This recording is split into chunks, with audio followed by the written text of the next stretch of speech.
Bueno, muchas gracias a todos y todas los y las que están hoy aquí en la Feria del Libro, en el stand de la Defensoría del Pueblo de la Ciudad de Buenos Aires.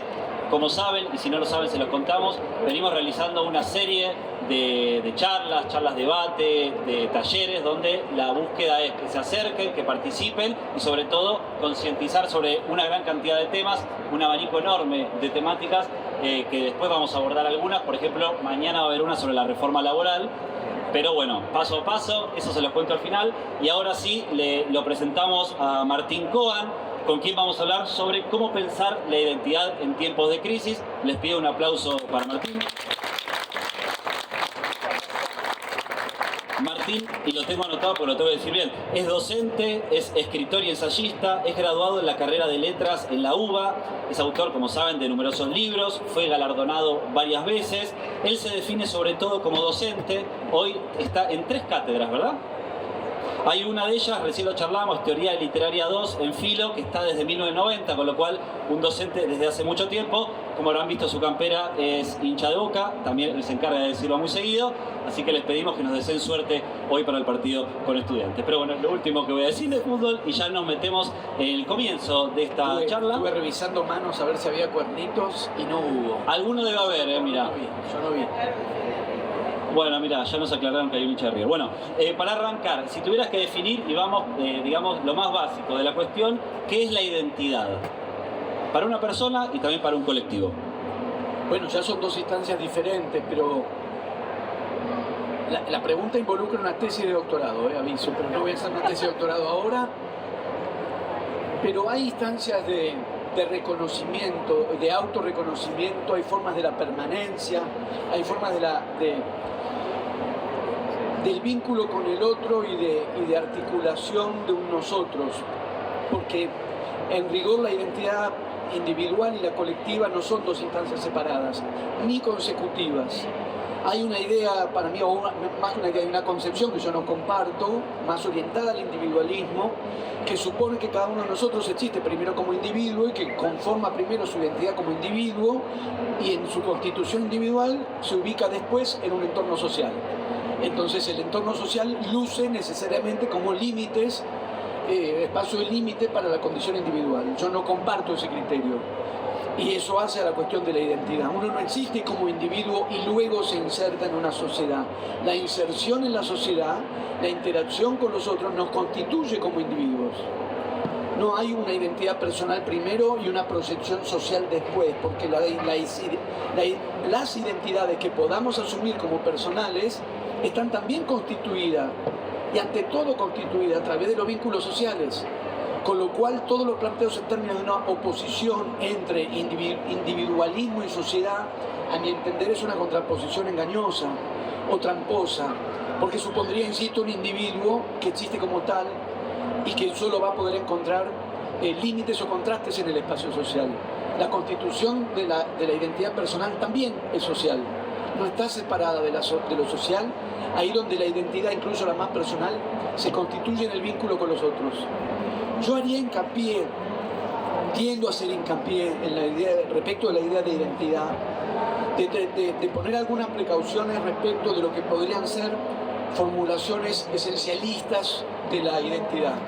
Por ejemplo, todas distintas formulaciones y formas de la trascendencia. Pensar una identidad que se constituye socialmente, que se constituye temporalmente, implica también pensarla siempre abierta a su propia transformación. Y esa transformación es parte de la identidad, no atenta contra la identidad. Solamente pensando que existe una identidad fija, esencial, verdadera, es que se puede pensar que cualquier transformación la amenaza, o amenaza con deformarla, o amenaza con diluirla. Las identidades están siempre abiertas, están siempre en transformación. Claro que en esa apertura y en esa transformación hay permanencias, porque sin esa permanencia no habría identidad. En rigor uno reconoce la identidad como aquello que permanece a lo largo de las transformaciones, pero esas transformaciones transforman también la identidad. Cualquier forma de esencialismo, cualquier forma de trascendentalismo, por ejemplo, estamos en un ámbito. La idea de que, ya que estamos acá, uno se inspira en lo que ve. La idea de que el campo funda la patria, que la patria está fundada en su identidad rural, que la condición y la dimensión de lo rural constituye una esencia del ser argentino. Ese es un ejemplo de una concepción esencialista y trascendentalista de una identidad, en este caso nacional, que generalmente lo podemos reconocer porque las identidades esencializadas se formulan como un ser, y el ser además se escribe en esos casos con mayúscula, como cuando se escribe con mayúscula ser nacional. Reconozco las identidades, uno está inscripto en identidades, pero yo en lo personal me resisto a ese tipo de esencializaciones que son siempre conservadoras y falaces, porque suponen que hay siempre una pureza de la identidad por defender. Si uno piensa las identidades como formas abiertas, sociales, de relación con los otros, no hay ninguna pureza que preservar de una contaminación externa, porque lo externo no es contaminación, es parte de la dinámica y de la transformación de la identidad. Entonces hay concepciones de la identidad cerradas, esencialistas, trascendentalistas, reaccionarias a cualquier cosa que afecte la identidad. Y hay concepciones que son... perdón a los que están grabando, toqué el micrófono, eso no se hace. Concepciones de la identidad que la piensan de por sí abiertas a los otros. No hay una pureza que defender, no hay una trascendencia que defender. Somos sujetos sociales en relación con otros que se nos parecen, con otros que no se nos parecen, con otros que son otros para nosotros, y nuestra identidad se forja y se alimenta de esas interacciones, siendo lo que yo considero que una identidad es una instancia abierta y sujeta a transformaciones, que se enriquece en el vínculo con los otros.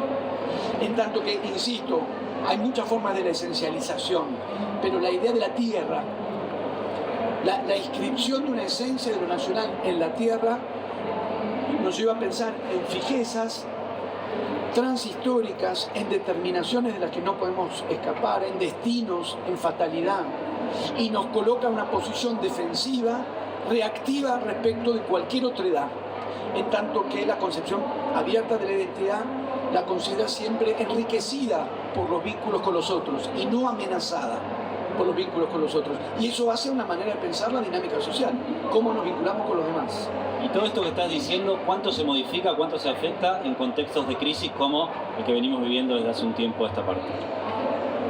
Bueno, crisis, se ha agudizado muchísimo ahora la crisis, pero cuando yo era chico había una tapa, y había un disco de Supertramp que me marcó. Yo era chico, pero ya había crisis. Y el disco se llama Crisis, ¿qué crisis? Y es una montaña gris de basura, y en la parte más alta, en colores, hay uno que está sentado tomándose un jugo de naranja, tomando sol con una sombrilla. La fantasía de que no haya crisis, la fantasía de poder sustraerse a la crisis, y la evidencia inexorable de que las crisis nos afligen, nos preocupan, nos aplastan. Y yo en lo personal no soy hoy por hoy quien está más afligido, más amenazado, más dañado por la crisis que estamos atravesando, pero nos toca en alguna escala, no a todos. Estamos acostumbrados a decir que la crisis nos afecta a todos, y la crisis no nos afecta a todos. Todo parece indicar que a los sectores de especulación financiera les está haciendo bárbaramente bien. Así que no nos afecta a todos. Yo soy docente, a mí me afecta, y a la gente que no tiene trabajo, lo tiene muy precarizada, le afecta muchísimo más todavía que a mí. Uno dice la identidad, y en rigor no hay una identidad y no tenemos la identidad. Ninguno de nosotros responde a una única formulación de identidad. Ni la persona más angosta, no sé cómo decir, más estrecha, más reducida a una única cosa. Nadie es una sola cosa. Nadie es una única cosa. En realidad estamos constituidos por identidades diversas. Somos varias cosas a la vez. Y esas varias cosas a la vez se pueden integrar o entrar en conflicto unas con otras. Somos muchas identidades, no una sola. Hay una identidad nacional, yo soy argentino, hay identidades de géneros, varón, mujer, terceras y cuartas, quintas identidades de género, hay identidades ligadas a pertenencias barriales, a creencias religiosas. Somos muchas cosas a la vez. Una crisis económica tan grave como la que estamos sufriendo actualmente en el país, me parece que una pregunta pertinente, incluso necesaria, sería ¿y cuál de todas esas identidades se ve más estrictamente afectada por la crisis? Por ejemplo, a mi manera de ver, una identidad como la identidad nacional, que tiende a unir un nosotros los argentinos y a apuntar, claro que existe esa identidad, en el Mundial se vio, existe una identidad y un colectivo, un nosotros, los argentinos, pero como las identidades son múltiples y somos varias cosas a la vez, cabe siempre preguntarse, ¿y esa identidad en la que uno se reconoce? Ese nosotros al que uno pertenece, ¿cómo se lleva con otras facetas de la propia identidad? Por ejemplo, si uno piensa en la condición de clase, porque la condición de clase también constituye nuestra identidad. ¿A qué fracción social pertenecemos o de cuál provenimos? ¿Cuáles son nuestros gustos, nuestros consumos, nuestros recorridos, nuestras circulaciones? Cuando uno piensa la cuestión de la identidad o una alternativa para pensar la cuestión de la identidad, como lo está planteando en clave de crisis, es preguntarse o sospechar de algunas formulaciones posibles de la identidad argentina en este sentido. La identidad argentina, al constituir, como cualquier colectivo igual, me detengo ahora en esta por la cuestión de la crisis, pero vos decías Boca, hay muchas formas de constituir un nosotros. El problema que yo encuentro en la identidad nacional en circunstancias de crisis es que plantea o postula un nosotros unidos en una misma pertenencia, hasta ahí, unidos en un mismo horizonte de intereses. Y la idea de que todos compartimos los mismos intereses porque respondemos a la misma identidad y nos proponemos lo mismo porque nos inscribimos en una misma identidad. Y eso puede ser profundamente engañoso porque al interior de ese campo llamado los argentinos y de esa identidad que es la de los argentinos y de ese nosotros en el que uno se inserta y al que uno pertenece, se resquebrajan intereses contrarios si uno se pregunta en cambio por las identidades en relación a la posición social que cada uno tiene. Si uno empieza a indagar esas otras variaciones de la identidad, ahí donde cada uno se reconoce en una determinada posición social, advierte rápidamente que no es cierto que todos los argentinos tengamos los mismos intereses. Dicho de un modo muy difuso, vago, sí, todos queremos que el país salga adelante, todos, pero en cuanto a avanzamos un paso más de cómo supondríamos que el país sale adelante, hay quien dice, bueno, sale adelante apoyando el campo, que es la esencia de la argentinidad. Y solamente respaldando al sector agropecuario el país va a salir adelante porque el sector agropecuario es la esencia de la argentinidad.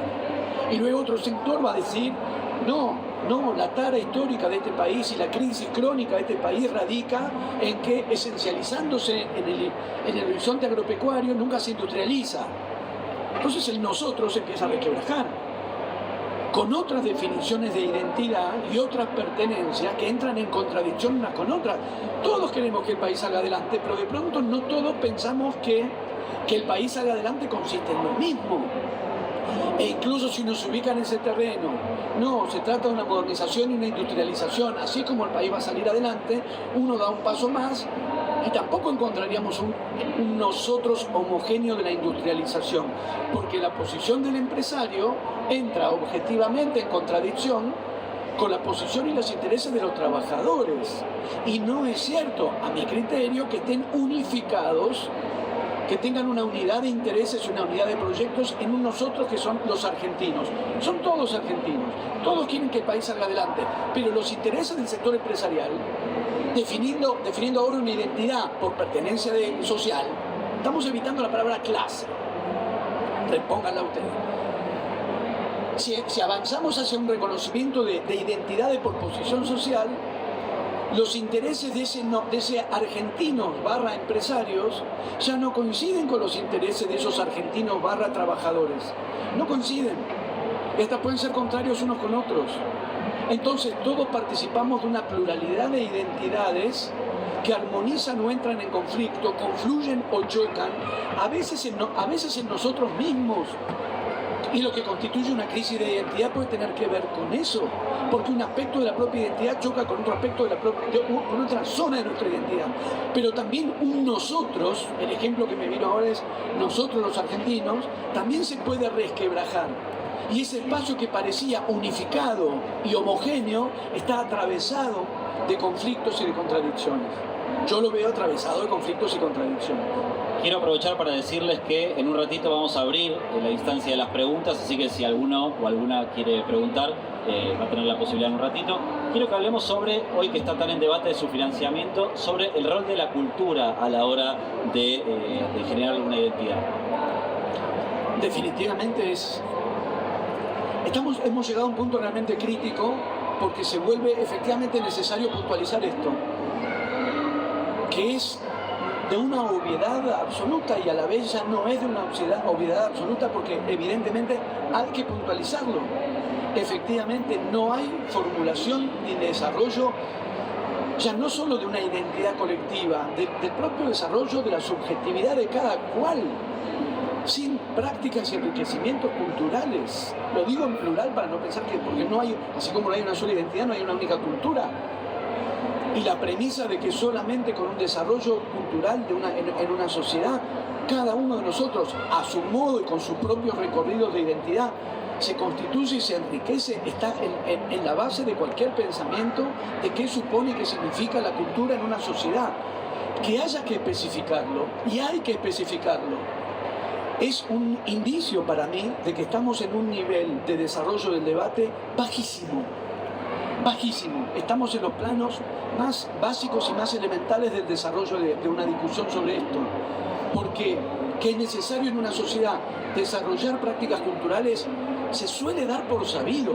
Y la discusión avanza en la dirección de qué clase de cultura, con qué características, qué expresiones culturales, en qué dirección. Los debates van en esa dirección, pero que es necesario orientar, activar, promover prácticas culturales en una sociedad se suele dar por obvio y ha dejado de ser obvio, por lo que nos encontramos hoy por hoy teniendo que discutir lo más básico. El nivel de discusión en ese sentido se ha vuelto tremendamente elemental, pero uno discute las condiciones existentes. Si las condiciones existentes son estas, sí, no hay modo más cabal, más eficaz de deteriorar, embrutecer, aplanar, vaciar la dimensión de cada una de nuestras subjetividades que aplastando y aniquilando las expresiones culturales. ¿Qué es lo que está pasando ahora en nuestro país?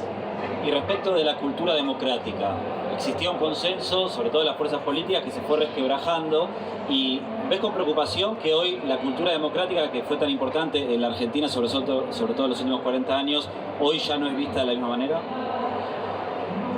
Sí, pero más que lamentarlo, uno puede lamentarlo, pero creo que más que lamentarlo hay que ver por qué pasó y qué hay que hacer al respecto, para no colocarse en el lugar del lamento por algo que pretendíamos que estuviera ya establecido y como bien decís, se resquebrajó. A mí me parece que uno puede participar de una cierta ilusión de progreso, de que ciertas formulaciones sociales se discuten, se elaboran, se establecen y quedan. Pero no se controla la dinámica histórica de una sociedad. Si algo que parecía consolidado se resquebrajó, habrá que volver a dar las discusiones, habrá que retomar y reabrir las discusiones y también abrir una zona de revisión y de autocrítica. Si eso no estaba tan consolidado como suponíamos, también tiene que haber errores propios. Tiene que haber habido errores propios para que eso que dábamos por consolidado se haya resquebrajado como se resquebrajó. Es decir, hay mucho también para revisar y para autocriticar al respecto y reabrir las discusiones que haya que reabrir. Personalmente, como decía, yo soy docente y en la docencia también por ahí está esa ilusión de progreso de que lo que enseñamos en abril ya se sabe en agosto, pero la verdad es que no, lo enseñamos en abril, parece que sí, en agosto se olvidó, se confundió, hay que retomar. Para mí no hay ningún problema con reabrir, retomar y volver a discutir lo que haya que discutir, volver a considerar lo que haya que considerar. Lo que sí me parece que uno podría reclamar, y no es mucho pedir, es que dado que estos debates tienen, sobre la democracia y sobre los valores democráticos, tienen 40 años de desarrollo, como sociedad lo hemos venido discutiendo y elaborando colectivamente a lo largo de 40 años, sí me parece que sería deseable reabrir la discusión, no abrirla como si estuviéramos en el punto cero. quien quiera reabrir la discusión justamente tiene que reabrirla, o sea, saber lo que viene siendo discutido y elaborado, y yo no tengo ninguna resistencia a discutir cualquier cuestión. No considero que tenga por qué haber cuestiones que están fuera de discusión. Podría parecerme deseable a mí, pero de ninguna manera ser una exigencia que nada quede fuera de discusión. Si algo queda en discusión, hay que dar la discusión. Sí reclamaría, insisto, que si esa discusión en nuestra sociedad tiene un desarrollo, tiene una historia, mínimamente se la conozca. Mínimamente leer, saber, ver las películas que tematizaron estas cuestiones. Ahora, si los libros te los revientan porque revientan la ley del libro, los cines te los cierran, bueno, efectivamente, se vuelve mucho más difícil pensarse así. Pero creo que si las cuestiones vuelven, hay que volver a ellas, efectivamente. Y lo quiero enfatizar, hay también que revisar si algo no estaba consolidado, qué errores propios se cometieron. Y si pudieras aventurar algún diagnóstico, por más que obviamente no nos corresponde, ¿qué errores ves? ¿Por qué crees que avanza esta lógica antidemocrática en algunos aspectos? A mí me parece que hubo justamente una cierta urgencia de dar por cerradas ciertas cosas, ciertos temas. Dar por saldado y por cerrado ciertos temas. Y en algunos puntos faltó discusión. Discusión es hablar realmente con el otro. Con el otro. No con un otro que se nos parece. No con un otro que piensa más o menos como nosotros o lo mismo que nosotros. Por eso estoy también expectante cuando se habla la interacción, ver qué piensan ustedes, porque no sé cómo piensan ustedes, quizás no están de acuerdo, probablemente no estén de acuerdo. Me parece que hay un momento, después habría que pulir un poco más, o en algún momento podríamos pulir un poco más, qué es nosotros, hablando de identidad, qué es nosotros al que yo me estoy refiriendo, pero si queremos darlo por entendido, nos entendemos. Parecía que estábamos debatiendo y estábamos hablando entre nosotros. Lo resumiría así. Parecía que abríamos la discusión, nos estábamos hablando entre nosotros. El microclima, digamos. Sí. Y cuando aparece un otro, pero un otro en el sentido fuerte, un otro que es un otro, porque el otro con el que me reconozco, el otro con el que confraternizo, el otro con el que comparto, es un otro y un nosotros a la vez. Yo digo el otro con el que no confraternizo ni quiero confraternizar, aunque los dos seamos argentinos. Por eso también mi vacilación con ciertas formulaciones de identidad. Todos los argentinos. No, Videla era argentino. Yo no quiero un nosotros con Videla. Ahí donde digo, hay más de una identidad. Argentinos somos todos queremos que el país salga adelante. Pero también ese nosotros se resquebraja en algún momento, deseablemente. El otro, con el que no quiero confraternizar, con el que no quiero llegar a un acuerdo, con el que no pretendo ponernos de acuerdo, discutir con ese otro. Faltó esa discusión y hubo más una tendencia a dominar la escena, a establecer un discurso, a callar los otros discursos, y de pronto esos discursos afloraron con más fuerza. No sé si antes no estaban, lo más probable es que estuvieran y no lo percibíamos, y fue un error no haberlo percibido y no haber dado esa discusión. ¿Las redes pueden haber ayudado a que mucha gente que quizás tenía ese mensaje o ese pensamiento y quizás pasaban desapercibidos o quedaban en un sector medio marginal, hoy, por ejemplo, bueno, han llegado al gobierno en algunos casos? Yo lo que yo conozco de las redes veo no una imposibilidad, porque no es imposible, pero la dificultad para que ciertas cuestiones se discutan y se elaboren en las redes es baja. Tecnológicamente nada lo impide, y yo, un poco por obstinación, un poco porque soy del siglo XX, insisto todavía en que no hay por qué darlas por perdidas como un espacio de discusión posible, pero es tremendamente difícil dar una discusión en esos espacios porque predominan las prácticas de la violencia y del vituperio y de la agresión y de la denigración que vuelven posible cualquier debate. Cuando digo debate no estoy pensando en un debate armónico, no estoy pensando en un debate de entendimiento y de consenso. El debate puede ser álgido y subido de tono. No estoy pensando, no es que tenga una concepción pacifista de los intercambios. Una discusión puede ser subidísima de tono. No es eso lo que tiende a pasar en las redes. No son discusiones subidas de tono. Son violencias que impiden la discusión, incluso la discusión álgida. Se comprueba empíricamente, pones un argumento ahí y lo que obtenés la mayor parte de las veces es silencio. O sea, alguien entra, agrede, respondés, y si la respuesta contiene un argumento, muy excepcionalmente lo que vuelve es una respuesta al argumento. Vuelve o un insulto más violento o nada, porque no habían entrado para discutir. El juego no era discutir, es como caer a una cancha de básquet con una raqueta. No ese es el juego. Uno cae a una raqueta, o sea, con un argumento, a un espacio donde no, el juego acá es insultarse. Denigrar y humillar y rebajar al otro. Llegar ahí con el argumento puede ser eso, llegar a la cancha de básquet con la pelotita chiquita que, bueno, más fácil de invocar porque es más chica, pero no ese es el juego.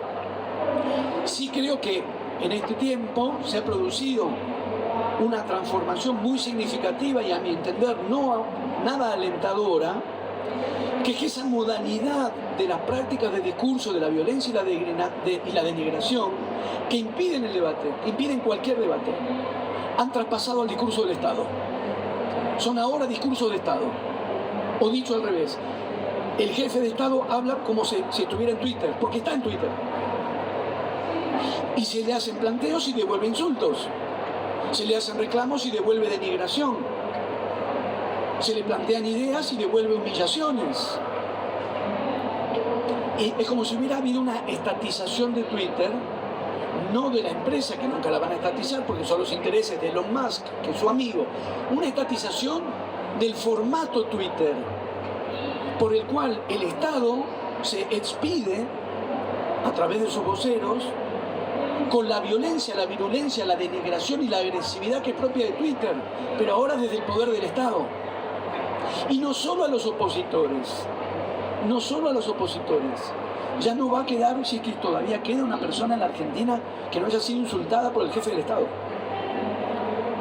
Incluyendo los propios, los aliados, los que lo acompañan, han sido insultados, humillados y denigrados por el jefe de Estado. Y me parece que hay una señal muy preocupante como rasgo de la sociedad, que es no solo que la figura del energúmeno que agrede en Twitter se haya estatalizado, sino la disposición a dejarse denigrar. ¿Por qué esa disposición a verse y la aceptación de verse humillado y denigrado?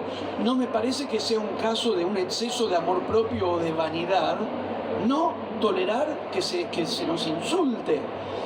Creo yo, a mi criterio, si a una persona se le dice que es una asesina y que tiene las manos manchadas de sangre de niños, esa persona no lo puede admitir. Pero Patricia Bullrich lo admitió. Entonces, ¿qué ocurre en una sociedad cuando la denigración del otro se establece como normal y el denigrado lo admite? Se deja basurear, tolera la humillación. Digamos, es un juego, como todos estos juegos, que tiene dos caras. El violento que no puede o no quiere parar de agredir, pero el que admite ser agredido y humillado baja la cabeza y soporta. Son dos características muy dominantes que yo entiendo que se irradian en gran medida de las redes sociales, donde está muy mal visto no dejarse insultar. Al revés. Está mal visto no dejarse insultar, porque el juego es insultar. ¿Y no crees que también pasa eso en los medios de comunicación, en época de fake news, en época de posverdad? Yo te escuché en una entrevista con Mex Urtiberea, que recomiendo, que está en YouTube, en donde vos decís, la verdad ya no importa. Ahora lo que importa es consumir cierto contenido que lo que haga es ratificar lo que uno ya creía previamente. A mí la verdad me importa mucho en la posverdad, no importa. Yo creo que pasa en buena medida lo que decís, porque la lógica de las redes, por eso hay un punto donde uno puede decir yo no estoy en las redes, y eso no quiere decir que esa lógica no lo toque. Hasta hace no muchos años estaba circunscrito a las redes. Si uno se metía a las redes, se encontraba con ese mundo. El discurso del Estado empieza a tener esas características y el discurso de los medios también. Cada vez más incluye elementos de las redes, pero no es tanto que incluyan los elementos, incluye la lógica de las redes, donde efectivamente la verdad no importa. La prueba es muy sencilla. Alguien pone en una red social algo que es falso Otro entra y lo desmiente. Otro puedo ser yo. Entré y dije, no, no es así. Un ejercicio sencillo, ¿eh? No es así. No dije eso. Dije lo contrario. ¿Qué hace la persona? No responde y mantiene la mentira. Porque habitualmente en el recorrido de lectura de las redes, que se hace con el dedo y no con el ojo. La velocidad es la del dedo, no el ojo. O sea, todo se ve un poco por arriba. Muy probablemente se ve el texto inicial y no necesariamente se entran a ver los comentarios. Entonces la mentira está en el texto primero, la desmentida está en uno de los comentarios, y el porcentaje de los que van al comentario y se entera de que lo que leyó es mentira, es un porcentaje muy bajo. Y al que dijo la mentira no le importa haber dicho la mentira porque acaba de ver que alguien le dijo no, eso no es así. No importa. Para aquellos a los que la verdad nos importa y mucho, este panorama es preocupante. Porque eso que en términos de posverdad se estableció primero en las redes, y casi que uno en principio diría no importa, ya sabemos que en las redes se dice cualquier cosa, pero empieza a traspasar también a los medios tradicionales. Sí, lo que pasó con lo de Jumbo es muy claro. Y debería haber generado una especie de colapso. Si efectivamente estuviésemos bajo la lógica de la verdad, que funcionarios de gobierno y el funcionario de gobierno más alto, que es el jefe de Estado, haya sostenido que los precios bajaban y en realidad cayó víctima de un engaño, de una fake news de la red, debería haber sido un colapso. De decir, esperen, ¿cómo nos estamos informando? ¿Qué ideas estamos poniendo en circulación? ¿Qué información estamos creyendo y qué información estamos reproduciendo? No pasó demasiado con eso. No pasó demasiado. Porque efectivamente hay una batalla no perdida, definitivamente, pero que estamos perdiendo aquellos a los que la verdad nos importa. Que no es el avance de la mentira. Mentira ya había. Y la posibilidad, en los medios de comunicación tradicionales había muchas mentiras. Y a las mentiras las contrastábamos con la verdad. Cuando la verdad importa, uno dice esto es mentira, le opone una verdad y ahí hay una disputa, pero esa disputa tiene sentido con la premisa de que la verdad importa. Señalar una mentira, incluso denunciar una mentira y oponerle una verdad. Estuve dando clase esta semana sobre Operación Masacre de Rodolfo Walsh. Denunciar una mentira y oponerle y probar una verdad responde a la lógica de la verdad. Si en la posverdad la verdad no importa más, se vacía incluso el gesto de denunciar esto es mentira, porque se pone en evidencia lo de Jumbo era mentira, no importó.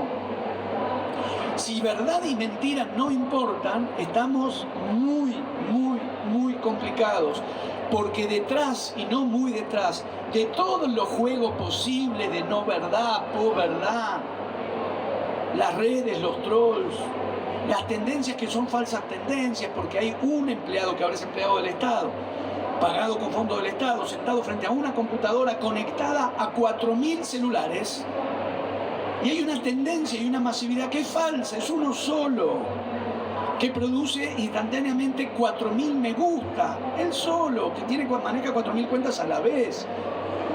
Todo eso es mentira. Si no importa que sea mentira, y si no importa la verdad, hay un plano absolutamente dramático, que es que la situación social y económica de la gente es verdad. Lo que a la gente, si la gente se queda sin trabajo, eso es verdad. Si a la gente no le alcanza, es verdad. Si cada vez más gente duerme en la calle, es verdad. Por eso los jueguitos de la posverdad no solo no me convocan, me irritan y me preocupan, porque jugamos a que la verdad no importa, pero hay un mundo real donde la verdad importa y muchísimo. Ya que le hagamos la primera pregunta, acá le van a pasar... No, sabes que me quedé con algo porque algo de la verdad, como si la verdad no importa, pero no hay algo de lo real que también entró en la dinámica de no saber si es cierto, personas que padeciendo dicen está bien padecer porque en algún momento esto va a pasar. ¿No hay algo que se lo comió también a eso? En mi opinión sí, porque la realidad es compleja. Una de las señales que a mí me resultaron preocupantes de la circulación en las redes es que se volvió y circuló muchísimo, y siempre de manera irónica, la frase es más complejo. Se convirtió en un latiguillo para gastar al otro. Claro, es más complejo. Instalando la idea de que la realidad es simple, y la realidad raras veces es simple. En general es compleja. Con lo cual la tendencia creciente a burlarse de quienes pensamos que las cosas son complejas es una mala señal. La premisa conceptual es que existe una realidad y por lo tanto hay una verdad. Lo que no quiere decir que la realidad se muestre siempre de modo evidente y que esa verdad resulte siempre evidente. La verdad, acabo de citar a Walsh, la verdad muchas veces requiere ser indagada, desentrañada, disputada con otras versiones. La verdad no está dada. Y la realidad existe objetivamente y por lo tanto existe la verdad.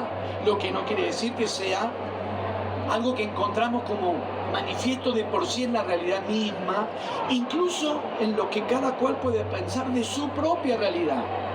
No solo lo que puedo conocer o no conocer de la realidad social, de la realidad histórica o de la realidad del otro. Tampoco la propia realidad es necesariamente transparente y no necesariamente la verdad que asignamos a esa realidad resulta evidente aún para el propio involucrado. Entonces, ejemplos hay mil. La idea de que te puedan echar sin indemnización, favorece al trabajador. Que el propio trabajador pueda asumir eso como algo de su conveniencia, iría en esa dirección para lo que yo pienso. Yo pienso que eso no es verdad. Claro, mira, otra vez, identidades, puntos de vista, nosotros y otredades. ¿El interés de quién es poder emplear a alguien y echarlo sin pagar la indemnización? Del empresario, no del trabajador. Claro que el empresario así dice, yo así voy a tomar más trabajadores, pero entonces también podríamos restablecer el derecho de pernada que había durante la esclavitud, donde el amo podía acostarse con la mujer del esclavo antes incluso que el esclavo mismo, y también van a contratar más, así. Pero nos lleva un ejemplo extremo, pero en el extremo vemos la lógica de todo el planteo, que es, claro, cuanto menos derechos tenga el trabajador, cuanto más cerca de la esclavitud esté, sí, le van a dar trabajo. ¿Y Martín? ¿En qué condiciones? ¿Qué pasa con su dignidad y qué pasa con sus intereses? Perdón. Ahora, para mí eso es verdad. El trabajador se perjudica. Para mí eso es una verdad que es posible tomar la realidad y establecerlo a mi criterio, es una verdad abierta a la discusión con otros criterios de verdad, por supuesto.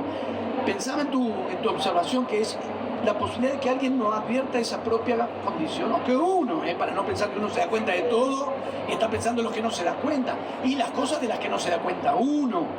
De manera que la práctica de pensarse, revisarse, ahí también las prácticas culturales son decisivas. Porque ¿dónde sino en la literatura? ¿Dónde sino en el cine? ¿Dónde sino en el teatro? Es que uno puede indagar, desplegar la complejidad en la escuela, desplegar la complejidad de la historia, de los procesos sociales para indagar más en profundidad ciertas verdades. Ahí. Así que la situación luce muy mal. Es el panorama alentador que les vamos a dar hoy. Pero hemos pasado por épocas así de malas y salimos. Muy bien. Esto lo digo para los que estamos decepcionados, pero no, digo en serio, no quiero presuponer. Somos muchos por suerte y yo no sé qué piensa cada uno de ustedes y no lo sé y no lo quiero suponer. Yo estoy dando mi perspectiva sobre el actual estado de cosas. Hemos pasado situaciones así, la pasamos. Martín, ¿por qué crees que llega al poder, y con el apoyo obviamente de una mayoría, una fuerza que desde el comienzo y sobre todo durante toda la campaña defenestró siempre el rol del Estado a la hora de garantizar que se cumplan los derechos de las personas? Entiendo que por factores, eso los politólogos lo saben, lo estudian mejor, yo los leo para tratar de entender algo que quiero entender.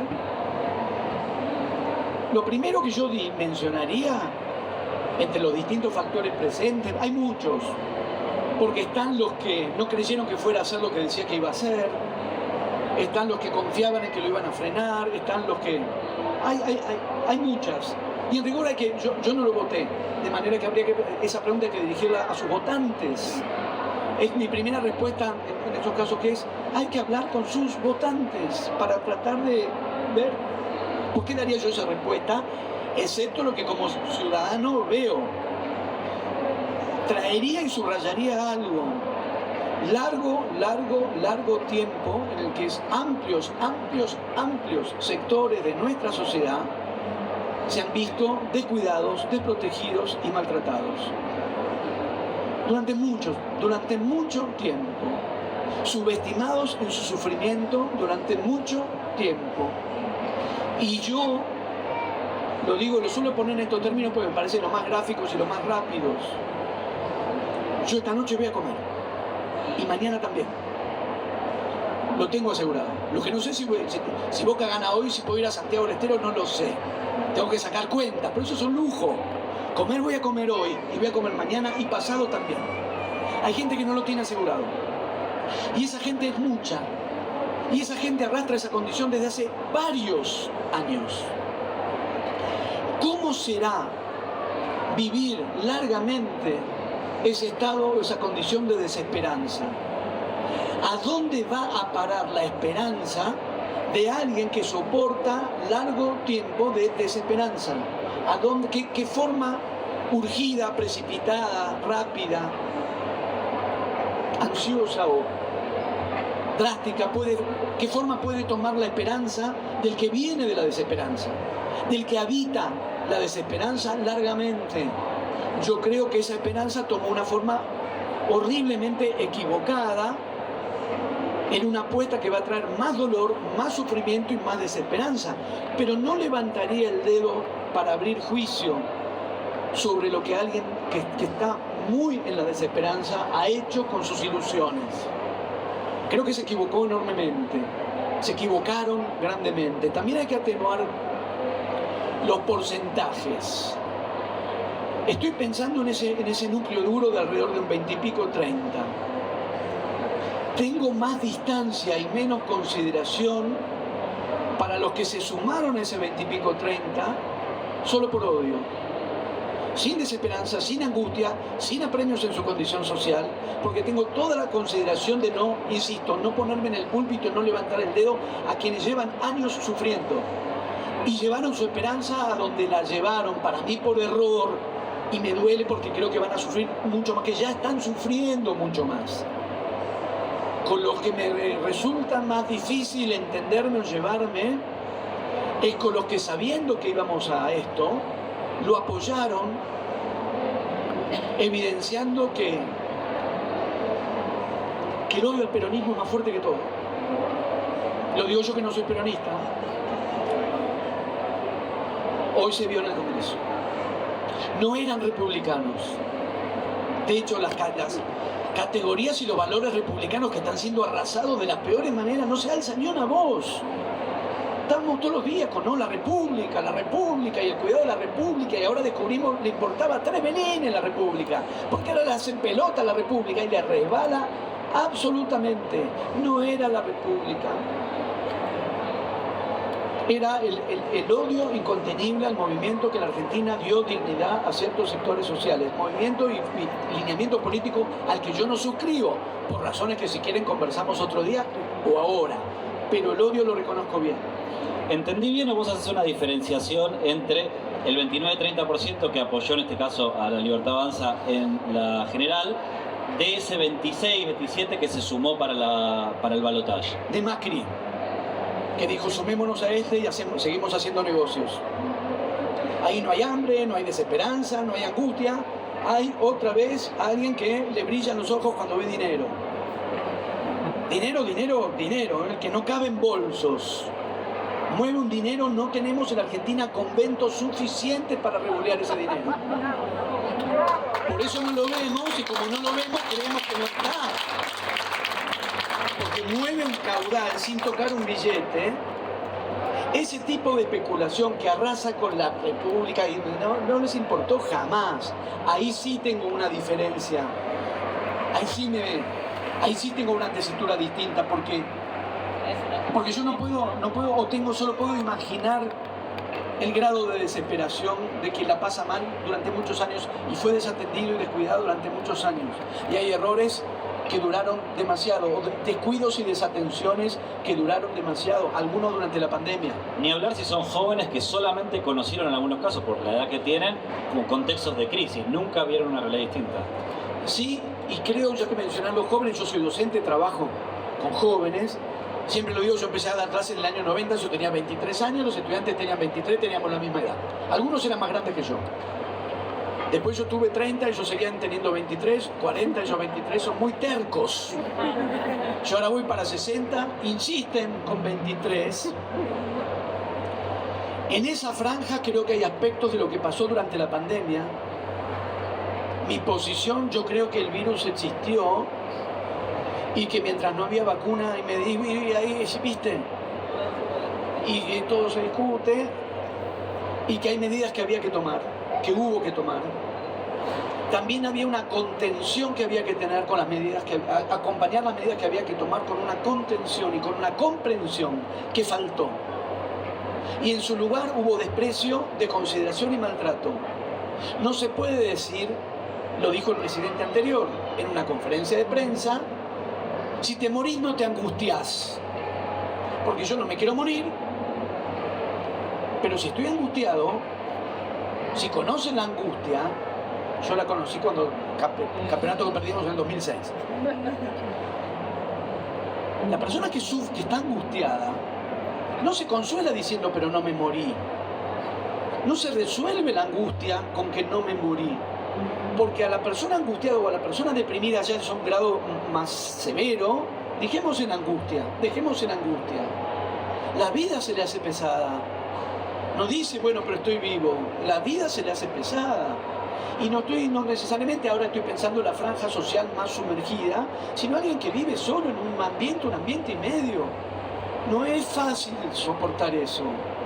Una palabra de contención, una palabra de acompañamiento, un buen gesto cuando se descubrió científicamente que no había contagio al aire libre. Déjalos salir a tomar cerveza sin verduguearlos por televisión, sin escracharlos cámara en mano. Ya se sabía que no había contagio al aire libre. En todo caso, insistí con la distancia social, pero no lo jodas a los runners. Están corriendo, Ahí me temo, pensando en un nosotros que no era exactamente mi nosotros, pero prefiero la autocrítica que la crítica, me sumaría a ese nosotros. Hubo mucho dedo levantado, hubo mucho policía vocacional ahí, Y esa gente fue muy descuidada en su sufrimiento. Y era una forma de sufrimiento también. Y fue muy despreciada en el sufrimiento. Que a veces es eso, una palabra, un gesto de comprensión. Empatía, ¿no? Sí, por ponerlo en esos términos. Entonces, de ahí salió también otra clase de rencor, otro tipo de rencor, para mí también mal resuelto, porque la resolución de eso no es nos encerraron, porque inicialmente había, pero también hablando, se fue el compañero de la fake news, pero como yo soy estructuralista, yo le hablo a las posiciones y no a los sujetos. Eso digo en clase, cuando se cambian de lugar, yo le hablo al asiento. Acá le hablo al lugar. No estuvimos 2 años encerrados. También ahí tuvimos un problema de formulación del relato de los hechos. ¿Alguien empezó a salir en marzo de 2022? A fin de ese año hubo vacaciones. Con cuidado, los barbijos, el control, te tenías que escribir, era un rompedero de pelota, pero encerrados no estábamos. ¿O dices al final de 2021? ¡Del 2020! De 2020 también. A final del 2020 la gente vacacionó en condiciones ingratas. Bueno, es que había una pandemia. También nos deja, pongo un nosotros que después podríamos revisar y refinar, también nos dejamos ganar de mano en el establecimiento de nos encerraron 2 años. Porque las mesas de los bares, de los cafés en la vereda, Se pusieron en mayo, lo sé porque yo ya estaba parado ahí. Cuando pusieron la silla me senté. Mayo de 2020, duró un mes y medio. Estaba fresco. Buenos Aires es una ciudad muy cordial. A la tarde, 15 grados, solcito.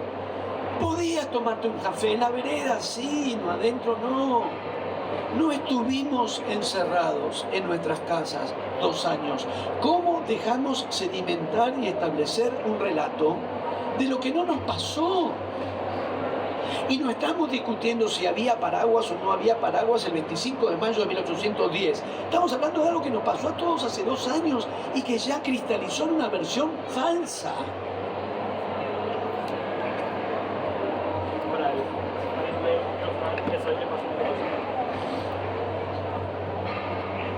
En plena etapa más fuerte de la pandemia, la gente salía con una bolsita para salir a caminar y simulaba que compraba algo y la gente no compraba. Porque eran recursos. Todos necesitamos. Yo pensaba en estas 2 situaciones. Es muy duro estar solo, mucho tiempo. Solo, no me quiero ir solo. Tener que estar solo mucho tiempo es muy duro. No poder estar solo también es muy duro. Es algo que tuvo que vivir Maradona. Nunca estuvo solo. Cuando estuvo solo se murió. Porque es tremendo no poder estar solo. Entonces, personas que vivían solas en espacios reducidos. Yo en lo personal he tenido la posibilidad, vivo con otra persona, y la casa tiene la suficiente disposición para también poder estar solos. Una punta, otra punta, porque es agobiante estar solo, es agobiante que te toque la angustia y estar solo, es agobiante no poder estar solo durante 3 meses ni un ratito, porque si vivís en un ambiente y somos 2, entonces, al punto de arriesgar la salud, no. Al punto de poner en peligro al otro, no. Pero contemplar formas, recursos y no establecer un sistema de intervigilancia de unos contra otros, ahí hubo un problema y ese problema es parte de Milei, que empieza a tener masividad en un acto que hace saliendo de la pandemia, con una versión completamente falsificada y distorsionada, con una versión de la libertad que no se sostiene, que cualquier teórico o filósofo de la libertad sabe que lo que el jefe de Estado declara como libertad es completamente engañoso, pero eficaz. Y esa eficacia responde que hubo, desde lo que llamaremos nosotros, una subestimación. Se agarró la bolsita, si se mantiene a 2 metros de distancia y no le escupe. A mí una cosa que me impactó durante la pandemia es descubrir que cuando salimos a comer afuera, comemos la comida escupida por el otro. Eso me impactó. Martín, se nos está haciendo el tiempo y hay algunas preguntas, así que vamos. De que la verdad era 30.000 desaparecidos y de que hubo una dictadura, ahora se está diciendo, bueno, hubieron doblado. Yo estoy viendo, como lo que vos dijiste, que la verdad tampoco importa tanto. Y es muy confuso ver esto, y lo estoy viendo yo en la secundaria, como estudiante de 6º año, y vos como profesor de facultad. ¿Lo estás viendo también en la facultad entre docentes y alumnos? Mira, lo que pasa es que yo hoy tengo una colocación un tanto sesgada, porque soy docente de la carrera de letras y ya es un tipo de elección que yo entiendo que en general corresponde a cierto perfil, el que quiere estudiar letras, que es de por sí gente muy ávida de ganar dinero. En la Facultad de Filosofía y Letras de la Universidad de Buenos Aires, o en la carrera de Artes de la Escritura en la Universidad Nacional de las Artes, pero estoy como docente especialmente atento y especialmente abierto a no presuponer un nosotros homogéneo. Pero no solo ahora o en este gobierno, históricamente pongo mucho cuidado porque me parece un gesto autoritario dar por sentado, y estoy intentando hacerlo ahora mismo. No me gusta el gesto de suponer que un nosotros que puede no ser así, no tiene por qué ser así, y que esté abierta, genuinamente abierta la escena para el que está en desacuerdo con lo que uno está diciendo y con el que está de acuerdo con Milei y quiere decirlo y quiere plantearlo y podamos intercambiar. Pero en los lugares donde yo trabajo es más difícil que esto pase por el perfil que tiene el tipo de estudiante. Ahora, Yo creo que ahí hay como dos bordes. Porque la palabra para eso es cinismo. O sea, si hubo en la Argentina, durante el terrorismo de Estado, centros clandestinos de detención, con las torturas más aberrantes que se puedan concebir, y los cuerpos fueron sustraídos y hasta el día de hoy no se sabe dónde están, no solo los cuerpos de quienes puedan haber sido asesinados, no lo sabemos, porque al no tener los cuerpos no lo sabemos, no son muertos, son desaparecidos, pero también de los centenares de niños, bebés o adultos apropiados que tampoco sabemos quiénes son, bajo qué nombres falsos están, en manos de quiénes están, y se los busca para el derecho a que conozcan su historia. Ahí hay una verdad.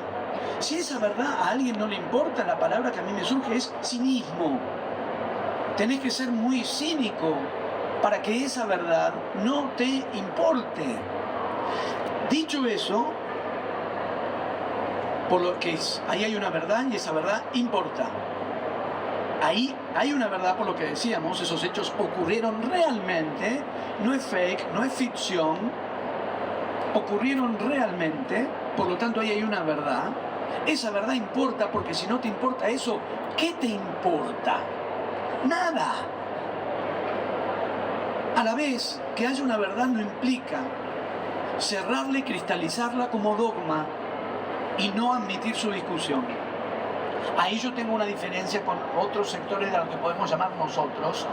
No estoy de acuerdo con que se prohíba nada. Se abre la discusión y se da la discusión. Y la discusión tiene sentido porque hay una verdad. Vos hablas de las propuestas para castigar el negacionismo. No estoy de acuerdo. Lo único que se logra es tapar algo que sigue estando ahí. Hay que dar la discusión. Por otra parte, sí, cuando no juegue Boca. Cuando no empecemos a estar apurados porque juega Boca. Si les parece, tenemos dos preguntas más, la señora y el señor. Perdón, una cosa. El negacionismo en sentido estricto, respecto de los campos de exterminio del nazismo, se constituye sobre la base de sectores neonazis que decían los campos de exterminio no existieron. Los campos de exterminio no existieron. Fueron montados por los soviéticos y por los norteamericanos. No hubo campo de exterminio y no hubo cámara de gas. Entonces, la reacción al negacionismo en esa instancia, esa formulación, fue decir, las cámaras de gas existieron. Está comprobado, está certificado, está documentado y eso está establecido. Es distinto porque a lo que enfrentamos a menudo no es quienes digan, no conozco quienes digan, no hubo centros clandestinos de detención. Es otra la discusión, es otra la discusión y es ideológica. Por lo tanto hay que darla. Hay que darla en base a la verdad. De por medio está la verdad, obviamente. Pero hay que dar la discusión. Porque darla por saldada y darla por cerrada, cuando no lo está, trae los problemas que vos decías. Se resquebraja lo que parecía consolidado. Es como, yo no sé nada de nada, yo sé de palabras nada más que de lo que estoy hablando. Pero vieron el pintor que te dice primero hay que secar la humedad. Porque si vos no secás la humedad, pintás y la mancha vuelve. Bueno, si la pared tiene humedad, no pintemos. Porque pintando tapamos algo que adentro sigue corroyendo. ¿Eh? Sí, pero a los 40 años aflora lo que creíamos que ya no estaba. Yo lo que quería decir es que, bueno, volviendo al punto anterior, es que acá se puede justificar con el odio al peronismo. Pero este no es un fenómeno solo de Argentina. Estuve en eterna cadencia la semana pasada, habló un analista que fue el primero en anunciar que Trump iba a ganar, cuando ni Trump mismo creía que iba a ganar. El payaso más ridículo probablemente lo tengamos nosotros, el energúmeno más extremo, pero Zelensky sale de la televisión. En Italia hace unos días citaron a presentarse ante la justicia a uno de los eméritos del Departamento de Lenguas Clásicas, especialista en Lucrecio, por haber dicho que esta mujer, la italiana, Giorgia Meloni, viene de lo peor del fascismo porque su partido surge en la República del Salón y está diciendo la verdad y lo llaman a declarar. Y otra cosa, se preocupaban porque eso no se ha difundido en ningún diario de Europa. Me lo mandan acá, se lo manda un amigo catedrático de España y me dice, no sabía nada, lo difunto acá. Entonces, efectivamente, hay un fenómeno... Pandemia y redes pasaron en todo el mundo. Que nosotros tengamos la peor parte, no sé, porque Vox más o menos. No, efectivamente, es un fenómeno general que se está dando en distintos lados. Se agrega Brasil, lo que pasa es que quedamos, felizmente para ellos, desacompasados con Brasil, pero lo pasaron con Bolsonaro. Efectivamente es un fenómeno que se verifica en distintos lugares. Pre-pandemia. Solo que, Pre-pandemia. pre-pandemia. Veamos las encuestas sobre democracia que existían Sí. antes de la pandemia, que nadie les da bolilla y habla mucho. Ya estaba. Sí, claro. Ahora, personalmente, yo no soy politólogo igual. Yo me dedico a la literatura, pero como me dedico a la literatura sé de palabras y todo lo que estamos diciendo está hecho con palabras. Como cuando ponen los economistas, yo economía no sé, pero de palabras sí sé. Y lo que explican lo están explicando con palabras. Economía no sé, pero las palabras que usan las veo. Pero yo creo que eso, lo que remite a Bolsonaro, lo que remite a Meloni, lo que remite es el 30% del voto original. A lo que yo respondía es al pasaje del 30 al 56. De gente que sí vio eso, abominó eso, rechazó eso, se opuso a eso, y después se dieron vuelta, cínicamente. Repasen lo que dijo Patricia Bullrich de Milei y de la peligrosidad de las ideas de Milei. Y el otro día lo apoyó y ahora es funcionaria de su gobierno y nos tiene amenazados a todos con que nos va a reprimir. Entonces, la explicación yo la buscaba por el lado, por relación a lo que vos planteabas, no del 30%, que entiendo corresponde a esos fenómenos que se dan en distintos lados, sino a una alternativa que hace a mi recorrido personal, que es lo difícil que es definir una posición y una tradición no peronista que no sea antiperonista. La primera inscripción que yo reconozco de eso en mi formación es en los años 50, la revista Contorno y la conformación de un extraordinario grupo de, un extraordinario grupo de intelectuales alrededor de esa revista, donde estaba David Viñas, su hermano Ismael Viñas, Tulio Alperín Donqui, Noé Citric, León Rosichner, Ramón Alcalde, Oscar Mazota. Claro, Viña decía Gabriela Los Contreras. Hay que decir que estaba Juan José Severelli. Y ahí se abre una búsqueda difícil, que es discrepar con el peronismo, discutir el peronismo, incluso confrontar con el peronismo, sin el espejo antiperonista, que suele tener la misma categoría del peronismo, pero al revés. Es una reacción completamente especular, como está teniendo Milei. Pusieron mujeres, pongo varones. Pusieron indios, pongo a Roca. Pusieron, y así, totalmente especular, casi infantil en la especularidad. Pero ¿qué es la lógica del anti? La lógica del anti pertenece al dispositivo, pues eso es algo sí, muy estudiado en un punto y muy sabido históricamente. No sé si hay peronistas aquí, probablemente sí, porque siempre hay peronistas. E hinchas de Boca, siempre hay. Pero esa frase de Perón es gloriosa, la conocen. Lo entrevistan a Perón en España que analice la realidad política argentina y Perón dice, bueno, en la Argentina hay un 30% de conservadores, un 30% de radicales, un 30% de liberales. Dice, pero ¿y peronistas? Ah, no, peronistas somos todos. Para salir un poco, no vamos a aventurarnos ahora a eso, pero bueno, lo comenté, estuve enseñando en la Universidad, estuvimos viendo Operación Masacre de Walsh. La Revolución Libertadora, los fusilamientos, los 18 años de proscripción, fortalecieron al peronismo. El antiperonismo produce peronismo, lo que les digo en estos días a mis amigos peronistas, que les digo, tranquilos, si ustedes ya saben cómo se sale de esto. con el peronismo fortalecido. Ustedes se alegran porque son peronistas, yo no. Porque Canto la marcha completa. valí la pauta. ¿Quién sabe la segunda estrofa? Se lo digo a mis amigos. La de los preceptos sociales, esa también, pues la primera la sabemos todos. La segunda. O sea que también La última. La última. Yo soy la última. Porque esa diferencia es crucial. La disidencia, un debate en disidencia con el peronismo, o el antiperonismo que en verdad reproduce su lógica invertida y devuelve la pasión popular en una pasión antipopular. Yo no soy peronista, pero soy de Boca. Entre pasión popular y pasión antipopular, bueno. Entonces sí, pero eso, como dijiste, para otra mesa, pero explica una parte del asunto. No en 30%, que es el de Meloni, es el de Bolsonaro. ¿Estás dispuesto a votar cualquier cosa con tal de que no sea peronista? La respuesta es sí. Y la respuesta es claramente sí, porque se trató de cualquier cosa. Y no es que no lo advirtieron. Quizás parte del 30% puede no haberlo advertido y yo no abro juicio. Me refiero al porcentaje que dijo sí, esto es cualquier cosa y voy a votar cualquier cosa, porque el otro es peronista. Ahí tocamos un punto, para los que no somos peronistas, un punto nodal. Sí, ¿qué tal? ¿Te quieres ir a ver a Boca? Sí, ¿a qué partido? Bueno, vos te preguntás el tema de la verdad, y la importancia del tema de la verdad.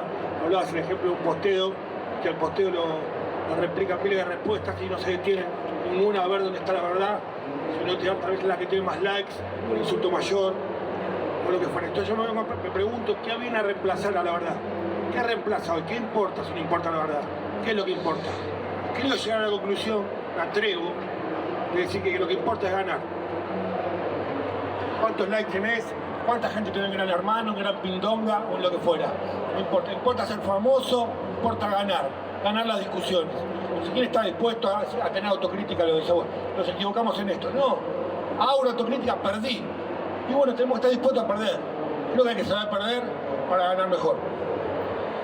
Voy a tomar todo, pero primero una parte menor, que esta línea antibilardista que has insinuado, la estoy tomando en función del partido de esta noche, como un anticipo.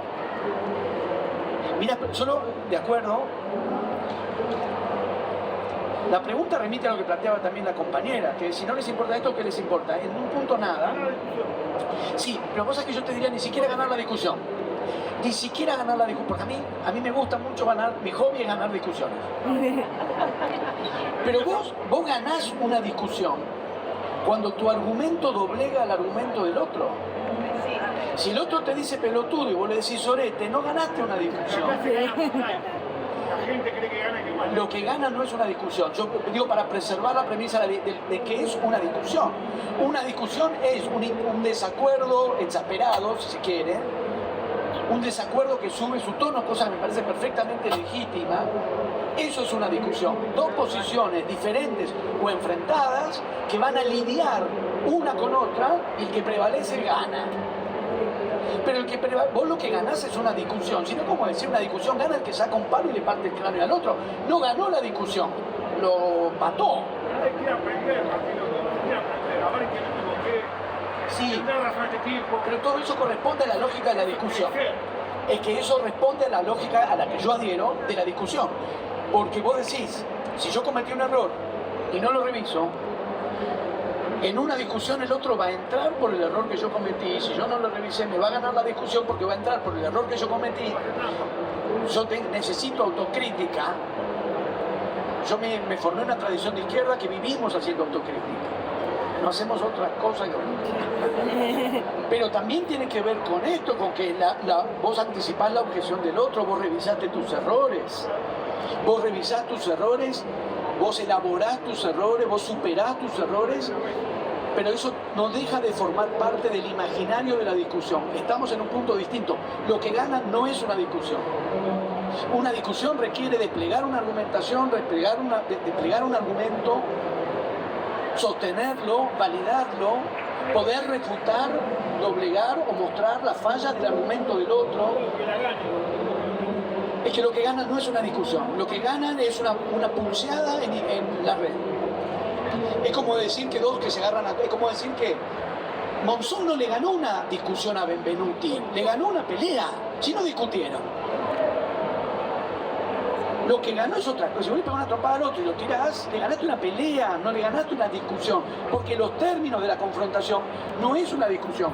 Cruzar chicanas en las redes y ver quién suma más likes, ganás algo que no es una discusión. Sí. Y que incluso la impide. Pero Martín... Entonces, para mí el primer punto a recuperar, es qué juego se juega. Es decir, recuperar que hay que dar, se dan discusiones y se presentan argumentos. Y a la vez, si esto que yo estoy diciendo se reduce a un video de 1 minuto y medio, lo suben a las redes y me insultan, solo ustedes que han estado acá pueden reponer el contexto de todo lo que yo dije. Si circula 1 minuto y lo que obtengo son insultos, perdimos no la discusión, perdimos la regla del juego. Por eso me inclino cada vez más, porque no se suba nada a ningún lado. No sirve para nada. Hay que juntarse, verse las caras y discutir. Estirar carne con la cara de uno, por otra parte, y con el nombre de uno, por otra parte, a las pirañas del daño que solo quieren lastimar y denigrar, que no van a reponer los otros 55 minutos de los 3 minutos que miran, porque no les importa. Lo que hay que recuperar es el espacio y la legitimidad de la elaboración de ideas y de la discusión. Lo que dice Clausewitz sobre la guerra, que la batalla la empieza a ganar el general que decide en qué terreno se va a librar el combate. No es que ya la ganó, pero la empieza a ganar el que logra establecer en qué terreno se va a combatir. Esa batalla la estamos perdiendo porque estas cosas se dirimen en las redes, con chicanas, con memes y con violencia. Y el discurso de Estado hoy tiene esas características. Lo primero que hay que recuperar es la legitimidad de que las discusiones transcurran como discusiones y recuperar algo del orden, yo diría, del bochorno, que vuelva a dar vergüenza aparecer como un energúmeno que insulta. Pero como no ponen ni la cara ni nombre, tampoco les va a dar vergüenza. O peor, al estar tan dividida la población, sobre todo en las redes, cada uno termina pensando que ganó el debate y cada uno se queda con lo suyo. No hubo debate. Es que no hubo debate. Porque si cada uno se queda con lo suyo, es decir, con lo que ya pensaba, y denigró al otro, no hubo debate. No hay ningún debate. Se parece que hay, pero no hay. Me parece que es eso lo que hay que iluminar. Pongo un ejemplo, pero para notar que no es solo en las redes. Hace tiempo, cuando era solo candidato a ser jefe de Estado, ahora lo es, en una conferencia de prensa una periodista menciona a Keynes, que tiene una teoría económica que no es comunista. Bueno, ustedes se ríen, pero yo conozco un economista que dice que Keynes es comunista y ese economista es presidente de la nación. No era comunista. Pero una periodista respetuosamente trae a colación a Keynes, cuya perspectiva es distinta a la perspectiva que sostenía quien daba la conferencia de prensa, que era Milei. La insultó, le gritó, ¡burra! ¡Anda a estudiar, burra! ¿Eso fue un debate? No fue un debate. ¿Qué debate hubo ahí? ¿Cuáles son las ideas que se debatieron? ¿Cuáles fueron las ideas que aportó la periodista y con qué idea la refutó el que iba a ser jefe de Estado? No hubo debate, no hubo discusión. Hubo una expresión y violencia. Insisto, Monzón no le ganó una discusión a Benvenuti, le pegó una trompada y lo noqueó. No hay refutación, no hay superación de las ideas del otro. Mientras debatimos cómo se debate, se llevan puesto el país, que ese es el orden de lo real, digamos. Exacto. Este es el material. Entonces estamos entre la realidad que avanza, al mismo tiempo cómo contrarrestamos el avance de esa realidad, que no es precisamente la libertad lo que avanza, porque insisto, me parece que lo primero, no lo primero, ya no sé qué, lo primero sería resolver la situación social y económica, pero democráticamente eligieron esta alternativa y un amplio sector de la sociedad confía. A mí me parece que están equivocados, pero confían. En un plazo más largo, hay que, para mí, recuperar el terreno donde vamos a dar una disputa, donde podemos dar una disputa política, porque en ese terreno la vamos a perder siempre porque entramos a discutir donde el juego no es discutir. Y a uno le importa ser insultado, y a ellos no les importa ser insultados. No les importa, porque trabajan de eso. Como si me dijera, ¿vos te importa el polvo, la tiza en los dedos? Bueno, un poco sí, soy alérgico, pero es mi laburo. Estos laburan de insultar y ser insultados. Terminan su tarea y se van a la casa y ahora además ganan bien. Entonces uno está entrando en ese terreno. No vamos ni a ganar o perder, perder de movida.